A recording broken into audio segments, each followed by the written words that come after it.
Avoir de l'ambition quand on est hypersensible, ça peut être un paradoxe souvent douloureux. Vous sentez en vous une force, puis un feu, puis un désir profond de réaliser, de créer, de laisser une trace, puis de participer à améliorer le monde dans lequel on vit. Puis vous voulez réussir pas seulement pour être quelqu'un, mais parce que vous portez une intensité qui souhaite se manifester puis être utile. Mais le monde actuel valorise un autre type de réussite, qui est une réussite qui est construite sur la performance, la vitesse, la capacité à supporter la pression, puis à ignorer du même coup ses limites. Donc le go, go, go, vite, vite, vite. C'est un modèle qui est calibré pour ceux dont le système est adapté à fonctionner dans un cadre plus compétitif, plus mécanique, un peu comme une machine, puis souvent au prix d'un épuisement ou d'un vide dans les autres facettes de leur vie. Et tout le monde ne part pas du même système nerveux. Certaines personnes peuvent fonctionner longtemps dans des environnements qui sont très durs, en se poussant constamment, puis en tenant malgré tout. C'est pas forcément sain, puis il va y avoir un prix à payer long terme, mais leur système y est simplement adapté. Donc, ça fait qu'ils vont pouvoir accomplir un type de fonction, être souvent aussi mis plus de l'avant parce qu'ils arrivent à foncer comme un taureau sans même se remettre en question.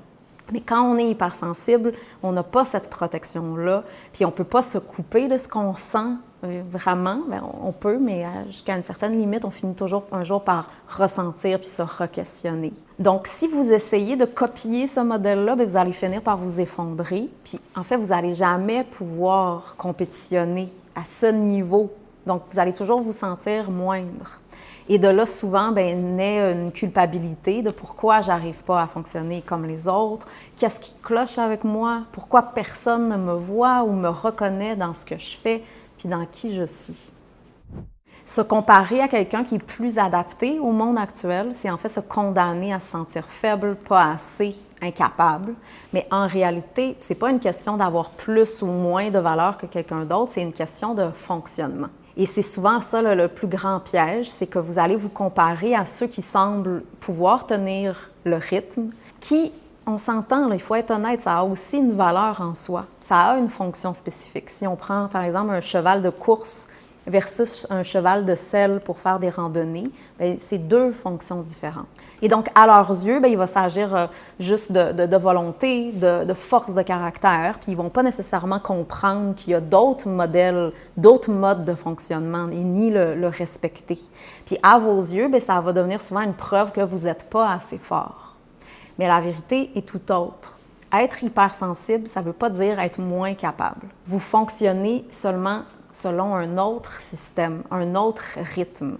Vous opérez en fait plus dans le subtil, donc c'est moins visible à première vue. Et vous percevez ce qui est une force humaine essentielle dans une équipe. Donc si vous apprenez à cultiver cette force-là, puis pas vous sentir toujours à chaque fois moins, ça va pouvoir à ce moment-là servir. Mais tant que vous essayez de le nier, puis vous vous faites en fait du mal. Et vous n'allez jamais arriver, comme je disais, à battre le cheval de course. Puis de toute façon, si vous êtes vraiment honnête avec vous-même, vous en foutez profondément. Si vous ne voulez pas ça. C'est simplement que des fois, on est confus sur nos désirs. Donc, vous n'allez jamais, comme je disais, pouvoir compétitionner ou vous comparer avec une personne qui navigue dans le système à la surface comme un poisson dans l'eau, qui arrive à mettre un masque, puis à le garder, puis à le maintenir. Parce que quand on est sensible, on s'entend notre masque, on en a des masques, mais nos masques ne tiennent pas aussi bien. Donc, du moment où vous commencez à accepter votre réel fonctionnement, vous découvrez en fait peu à peu une autre façon d'avancer puis de contribuer. Même si c'est plus invisible, puis même si c'est pas tout le monde nécessairement qui va savoir le reconnaître, mais vous le reconnaissez, ce qui est déjà immense. Donc, une personne sensible, l'ambition ne peut pas se forcer. Elle doit venir d'un ancrage, premièrement, puis de jamais perdre de vue le contact avec votre être sensible puis organique en dessous, dont j'ai parlé souvent dans d'autres vidéos, puis de là, le développer, puis l'aiguiser, donc faire grandir ma relation avec cette sensibilité-là, mais tout en apprenant, ceci c'est absolument essentiel, à gagner en résilience pour arriver même à pouvoir jouer sur la patinoire, à respecter ses règles, à se renforcer petit à petit. Comme aujourd'hui, ce que je peux prendre comme responsabilité là, dans une journée. Là. Jamais dans 1 million d'années, j'aurais pu, il y a quelques années, où il y avait comme une chose, me prenait toute mon attention, prenait toute ma journée. Donc, c'est vraiment réel. Quand le système gagne en résilience, bien, on arrive à pouvoir prendre plus. Et donc, la sensibilité, ce n'est pas une excuse pour ne rien faire. Et ça veut dire aussi bien, apprendre à se ressentir, puis à écouter ses signaux intérieurs, puis à créer de l'espace. C'est absolument essentiel pour que l'énergie puisse circuler sans bloquer. Donc, l'ambition, à ce moment-là, elle cesse en fait d'être une lutte contre soi-même ou contre les autres, où vous enviez secrètement les autres. Elle devient en fait une expansion naturelle. Et donc, on n'essaie plus justement de se comparer ou d'envier, parce que quand on se compare, c'est parce qu'on ne connaît pas en fait nos propres forces, ou on ne veut pas la responsabilité qui vient avec celle-ci. Et c'est à ce moment-là que notre attention va constamment aller sur les autres. Mais quand tranquillement je réclame là, mon attention, mon énergie pour me perfectionner mes réelles forces, puis prendre soin de mes faiblesses, sans se rabaisser, puis sans se laisser non plus écraser par d'autres types de forces ou énergie. Parce que chaque énergie, elle a une fonction.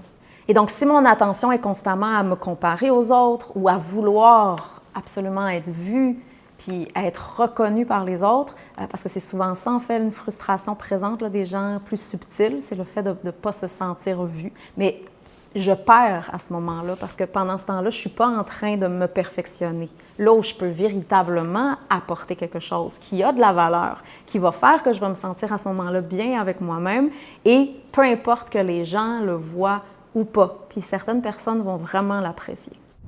Et clairement, bien, une personne qui a comme unique objectif de monter les échelons va sans doute avancer plus vite qu'une personne qui est sensible puis qui a comme priorité un côté plus humain, qui doit intégrer 1000 niveaux en même temps. Par contre, ça ne veut pas dire que vous n'avez pas votre part à apporter. Plus je me respecte, puis plus je peux à ce moment-là servir, apporter mes forces, travailler mes faiblesses, puis commencer à avoir puis donner de la valeur à cette sensibilité-là que vous portez pour qu'elle puisse à ce moment-là être mise au service, plutôt que de l'utiliser constamment comme une excuse pour ne pas avancer parce que c'est trop. Ce qui est trop, en fait, là, c'est souvent dans nos têtes, là, un dérèglement dans notre mental de penser croche puis de se faire du mal en s'accrochant à des fausses idées. Donc, quand elle est respectée, l'hypersensibilité, ce n'est pas un obstacle, c'est en fait un avantage. Elle va apporter une lucidité, une créativité, une puissance de perception, une compréhension de la psyché humaine dans toute sa multidimensionnalité. Et vous avez alors la possibilité de découvrir comment créer autrement, bâtir autrement, toucher les autres autrement, avoir donc du succès autrement, sans jamais avoir besoin de copier le modèle qui est dominant. Donc, la sensibilité qui paraissait une faiblesse bien, se révèle être en fait une forme d'intelligence, puis ce qui semblait une fragilité devient une force singulière puis incarnée. Et bien entendu, c'est essentiel, j'ai besoin de respecter aussi le cadre, l'environnement dans lequel j'opère, sans me perdre. Parce que, par exemple, si vous travaillez dans une entreprise, bien, cette entreprise-là n'a pas nécessairement l'humain comme priorité. Donc, j'ai besoin d'être lucide avec ceci, puis comprendre vraiment pourquoi je suis là, c'est quoi le travail que j'ai à faire, et pas de leur demander d'être autre chose, donc respecter l'intention présente. Mais vous, par exemple, vous pouvez mettre l'humain en priorité dans votre vie, puis le cultiver. Donc, respecter la boîte dans laquelle vous opérez, ses règles, son fonctionnement, sa culture, sans nécessairement que ça ait besoin de devenir votre Dieu. Parce que souvent, on s'entend, là, les personnes hypersensibles ont tendance à juger beaucoup les autres, comme protection. Mais ça bloque aussi, ça va aussi nous bloquer dans notre avancement.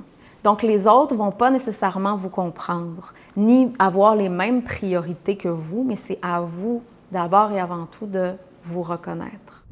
Donc, être hypersensible puis être ambitieux, c'est pas incompatible, mais pour que ça devienne réellement possible, il faut d'abord arrêter de se comparer, premièrement, puis reconnaître vos besoins spécifiques, là, ce que vous avez besoin pour ne pas vous brûler, et de là aussi voir où vous opérez vraiment.